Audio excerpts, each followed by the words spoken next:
ದೇವಸ್ಥಾನಕ್ಕೆ ಹೋಗ್ಬೇಕು ಅಂತ ಹೇಳಿದಾಗ ಹಣ್ಣು ಕಾಯಿಯನ್ನ ತಪ್ಪದೆ ನಾವು ತಗೊಂಡು ಹೋಗ್ತೀವಿ ಅಲ್ವಾ. ಈ ತೆಂಗಿನಕಾಯಿಯ ಮಹತ್ವದ ಬಗ್ಗೆ ನಿಮ್ಗೆ ಗೊತ್ತಾ? ತೆಂಗಿನಕಾಯಿಯನ್ನ ಶ್ರೀಫಲ ಅಂತ ಹೇಳ್ತಾರೆ. ಅಂತ ಹೇಳಿದ್ರೆ ದೇವರ ಫಲ ಅಂತ ಹೇಳಿ. ಮತ್ತೆ ಇದರಲ್ಲಿರುವಂತಹ 3 ಕಣ್ಣುಗಳು ಹಲವಾರು ವಿಚಾರಗಳ ಸಂಕೇತವಾಗಿದೆ ನಮ್ಮ ಅರ್ಥಕ್ಕೆ. ಇವಾಗ ತ್ರಿಮೂರ್ತಿಗಳನ್ನ ಬ್ರಹ್ಮ ವಿಷ್ಣು ಮಹೇಶ್ವರನನ್ನ ನೆನಪಿಸಿಕೊಳ್ಬಹುದು.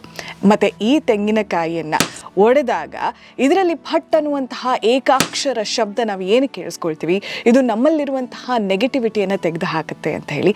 ಅಷ್ಟೇ ಅಲ್ಲ, ನಮ್ಮಲ್ಲಿರುವಂತಹ ದುರಹಂಕಾರ ಅಹಂಕಾರವನ್ನ ತೆಗೆದು ಹಾಕಲಿ ಅಂತ ಹೇಳಿ ಕೇಳುವಂಥದ್ದು. ಒಟ್ಟಾರೆಯಾಗಿ ಈ ತೆಂಗಿನಕಾಯಿ ನಮ್ಮ ಶರೀರ, ನಮ್ಮ ಬದುಕನ್ನ ಪ್ರತಿನಿಧಿಸುತ್ತೆ.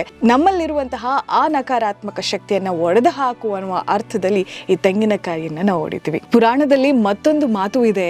ವಿಷ್ಣು ವೈಕುಂಠದಿಂದ ಭೂಲೋಕಕ್ಕೆ ಬರಬೇಕಾದ್ರೆ ಲಕ್ಷ್ಮಿಯನ್ನ, ತೆಂಗಿನ ಮರವನ್ನ ಮತ್ತೆ ಕಾಮಧೇನುವನ್ನ ಈ ಭೂಮಿಗೆ ತೆಗೆದುಕೊಂಡು ಬರ್ತಾನಂತೆ.